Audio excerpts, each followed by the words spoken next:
We are joined by Martin Truex Jr., the driver of the number 78 Bass Pro Shops Tracker Boats Toyota. Martin is currently third in the Monster Energy NASCAR Cup Series point standings with a race win, and he also has 4 stage wins, which is the most of any driver this season so far.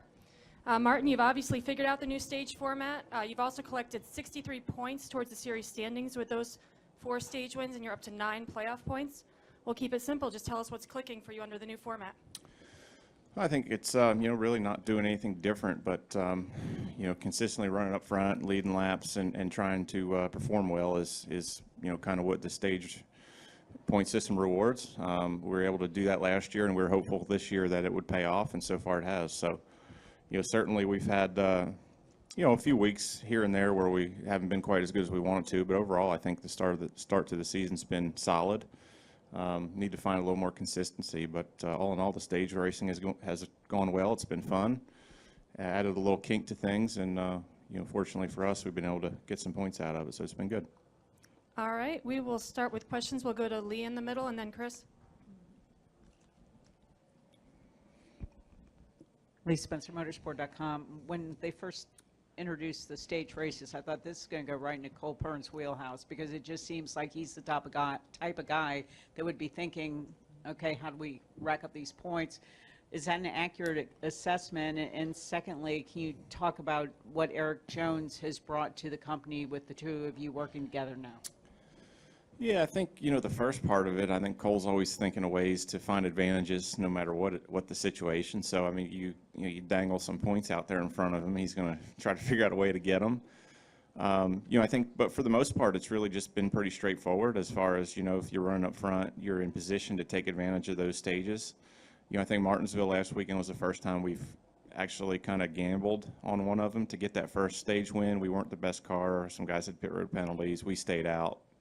It worked out. We got that first stage win. So that was really the first time we've kind of done something a little different, just to try to get them, and was successful at that. So we'll see how it plays out. Every week's different. Every day, every stage I feel like is different just because of what's going on around you. So it's definitely some opportunities there to take chances sometimes, and we'll see how that all plays out. But second part of your question, I think, still kind of new, the whole thing, with Eric in the 77, but I really haven't felt it change things. And I think, I talked earlier in the season about that being a good thing, that, I feel like we've not lost anything by going to 2 cars, which in some cases we've seen in the past guys expand teams and they struggle for a little while just because of the focus it's taken off of their original car. So I think more than anything so far, nothing's really changed, and those guys fit right in with us, and everything has really gone smoothly as far as I can tell. So from my point of view, that's really been the difference, is just there really hasn't been a difference. We'll go to Chris, and then to Bob, and then to Jim. ChrisKnightCatchfence.com. Martin, I was just curious if you felt like that this morning's practice was enough practice time, or would you like to see you guys get on track yesterday to get the track worked in before qualifying later today?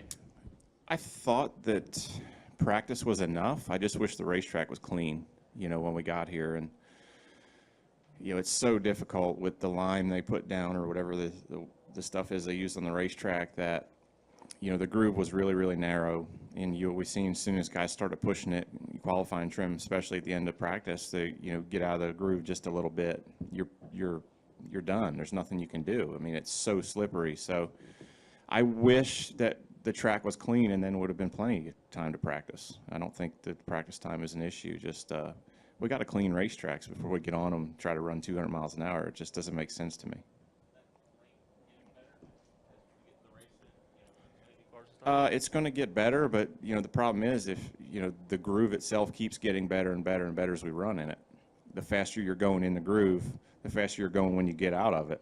And that's no better than it was this morning. So that is the real problem. You jump that cushion, you get out of the groove, you're going to be going way too fast to get it slowed down before crashing. So it's a big problem. I mean, it's something that, I don't know who makes those calls to leave the racetrack that dirty, but it's an issue. We'll go to Bob, and then to Jim. Bob Pockers, ESPN. Are you wearing any of the watches or anything that calculate your heart rate and stuff I am. during a race? I actually have a few times. I've not wore every week, but A few weeks in a row I did wear it. Has it told you anything? Have you learned It's anything? told me that I'm in great shape, and I actually wore it when I won Vegas, and it's crazy to look at just to see how kind of the cautions play into it, and you just kind of see as your race goes what it does to your heart rate and what things are going on. But aside from that, I mean, I think for me it wasn't really like a training device or anything. It was just more fun just to see what everything looks like and how it was going. Up front, But I Jim. am in great shape, by the way, Bob. Yeah. Jim Utter, Motorsport.com. You've obviously in the last couple of years had opportunities to win the championship, but I just wondered in your career, where does your and your team's performance at the Coca-Cola 600 rank in terms of your Cup career in a race, particularly in a series that is so ultra competitive? I mean, just thinking back on what we did that night, that whole weekend, really, it's amazing to think that, we did something no one's ever done. As long as this sport has been around, to lead more laps, more miles of a race than anyone ever has is crazy, especially in today's day and age with the competition being so close, the cars being so similar. So, yeah, I mean, it's up there at the top of anything we've ever done, anything I've ever been a part of. So it's definitely cool to look at. And, I've watched the replay, I think, twice now, once right after, and then sometime it was on again, and I caught it. So it's still pretty amazing to see just how that race played out. We'll come up front and then go over to Drew. Sure. Ward Fasold from Race Week. You mentioned how you and Eric Jones, nothing really has changed. Have you taken advantage of any data sharing now that you have a teammate, especially with some of these repaved tracks? What you see here, there? Yeah, I mean, it's something we do every week, and, looking at data and things. And I say nothing's really changed. That's really a compliment to him and to his team because, he's done such a good job. They've done such a good job. You're like, oh, yeah, he's a rookie, but, he's doing good and everything's fine. I mean, it's really impressive to watch how those guys do it. And he goes to racetracks, and it seems like he's been there before. So I guess, I'm kind of playing it off as not much has changed when it's really kind of a huge deal, for those guys. And it's a huge compliment to them just by being able to say it's not a big deal for them. So, yeah, it's been cool. But all that data sharing stuff, I mean, he knows what he's doing. He knows what he wants, most importantly. He knows what he's looking for, and feels the car out well. And in our debriefs and things, really, kind of knows what he's talking about. And it's real easy to buy into his information and use it if needed. So it's been good. We'll go over here to the far left to Drew. Martin, Drew Davison with the Forward Star Telegram. Clint Bowyer was in here earlier talking about how he's kind of resurrected his career, and just kind of wanted to get your take on that, especially with your guys' history and the itch incident, and kind of what you think of how he's been able to bounce back. Yeah, I mean, I definitely feel, feel his pain at the last couple of years. It's, I understand what he went through, but yeah, it's definitely good to see him back. He's such a cool guy, nice guy, friend of mine, and nice to see him having success. And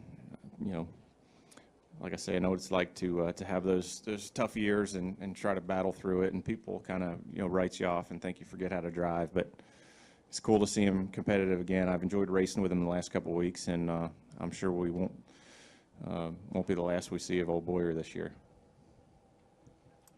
Any final questions for Martin?